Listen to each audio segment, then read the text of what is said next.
Assalamualaikum warahmatullahi wabarakatuh.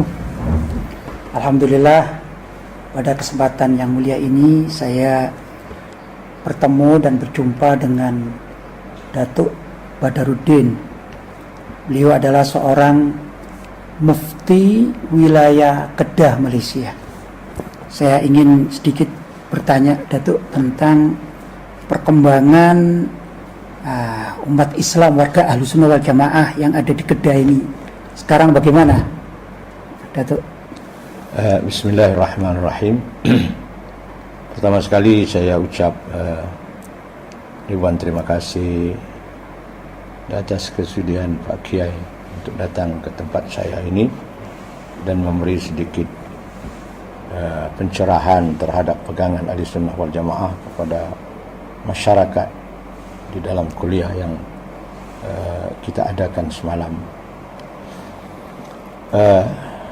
Sebenarnya diri negeri Kedah ini sudah menjadi undang-undang tubuh negeri Kedah sejak daripada dulu sampai sekarang, bahawa pegangan amalan di negeri Kedah ini, malah fatwanya sendiri mestilah berasaskan pada pandangan Ahlussunnah wal Jamaah, Asy'ariyah dan Maturidiyah. Dari segi amalannya mengikut qaul yang mu'tamad ataupun qaul yang rajih dalam mazhab al-Imam Syafi'i, dan yang telah diamalkan sejak daripada dahulu sampai sekarang. Itu dia punya catatan enactment itu di dalam rang undang-undang tubuh negeri Kedah. Jadi setiap orang yang dilantik menjadi mufti bertanggungjawab mempertahankan enactment ini, iaitu Ahlussunnah wal Jamaah, Asy'ariyah, Maturidiyah, dan amalannya mengikut mazhab qaul yang mu'tamad dalam mazhab Imam Syafi'i. Kalau dari bidang tasawuf bagaimana, Datuk?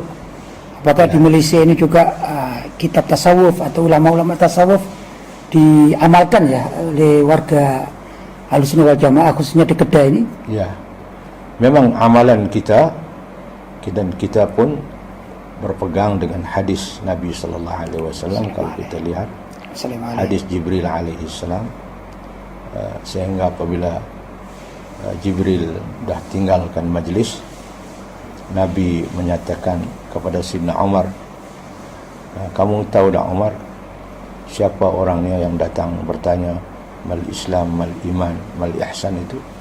Katanya Allah wa Rasuluhu a'lam. Kata Nabi, kata hadza Jibril ja'akum yu'allimukum dinakum. Itu Jibril datang mengajar kamu agama. Dari hadis inilah kita mengambil pandangan, pendapat bahawa agama itu mesti diasas kepada tiga ilmu yang penting: tauhid, usuluddin, fiqahnya, dan tasawufnya. Dan kita di Kedah ni kita ibaratkan bahawa Islam ini ibarat pokok yang tunjang akarnya itu akidah, yang cabangnya itu fiqah, yang buahnya itu tasawuf. Tasawuf ini merujuk kepada akhlak. Kalau akhlak kita dengan Allah, bagaimana kita beribadat dalam keadaan khusyuk. Ibadat kita harus tidak ada nilai-nilai riya, nilai-nilai itu dan semua ini ulama tasawuf dah bagi ummahat sifat mazmumah ada 14 semua. Jadi itu adalah merupakan kemuncak daripada ilmu Islam. Jadi itu yang kita pertahankan. Ada orang mengatakan bahawa belajar ilmu tasawuf itu tidak ada dalam Islam, malah belajar ilmu tasawuf itu lebih busuk daripada air yang busuk. Itu semua pandangan-pandangan yang kita tak boleh terima. Cuma kita harus berwaspada. Ada juga di antara mazhab-mazhab tasawuf ini, khususnya tarekat yang mughalah, yang melampau batasan, itu kita tidak mahu. Sebab apapun kita kena rujuk kepada fiqh kita, kepada akidah kita, sampai sujud kaki guru. Itu kita tidak maulah. Sebab Nabi sendiri pun kata, kalau aku boleh benar manusia sujud, aku akan suruh isteri sujud kepada suami. Itu kita tidak benar. Ada tasawuf yang muafiq li syariah, itu yang kita benarkan. Alhamdulillah.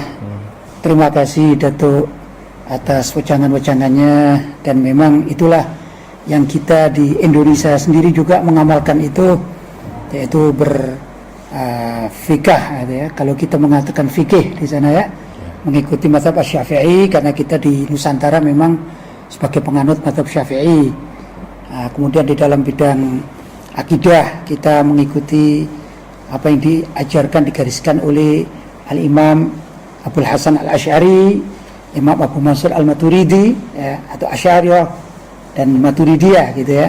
Kemudian di dalam kitab tasawuf juga kita mengikuti Al-Imam Al-Junaid Al-Baghdadi, Abu Hamid Al-Ghazali, dan juga di kalangan Dzurriyyatun Nabi adalah Habib Abdullah Haddad, juga kita mengikutinya kita di Nusantara. Jadi ada kesamaan. Memang ini yang harus perlu dipertahankan ya, jangan sampai lepas dari kita umat Islam yang ada di Nusantara.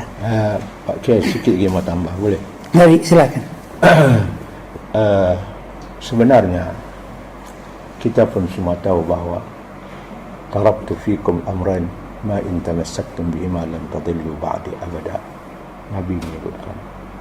Cuma keghirahan masyarakat generasi muda sekarang ini, sikit-sikit kembali kepada Quran, sikit-sikit kembali kepada hadis. Ya, ini kenapa kembali kepada pendapat Syafi'i, pendapat Ghazali, pendapat Nawawi dan sebagainya. Seolah-olahnya kalimat haqqin urida bihal batil, seolah-olahnya cakapan itu nampaknya cantik, kembali pada Quran, farudhu ilallah wa rasul. Tapi adakah kita mengambil pendekatan, pandangan ulama-ulama yang muktabar ini, artinya kita tidak ikut Quran? Itu satu benda yang Pak Kiai saya rasa cukup tekilan. Seolah-olah ikut Syafi'i, ikut Nawawi, ikut Ghazali, tak ikut Quran. Masya Allah. Sedangkan orang itu lebih memahami Quran lebih daripada kita. Betul, orang itu celik Quran, kita buta Quran. Saya sendiri jadi mufti pun pakai banyak Quran yang saya tidak tahu. Mana dia umum, mananya khusus, mana nasikh, mana mansukh. Saya terpaksa merujuk kepada pandangan para ulama-ulama. Kita orang buta, saya selalu sebut, kita orang buta. Kalau buta mata pun, kalau kita berjalan sendirian, kita akan dilanggar oleh kereta.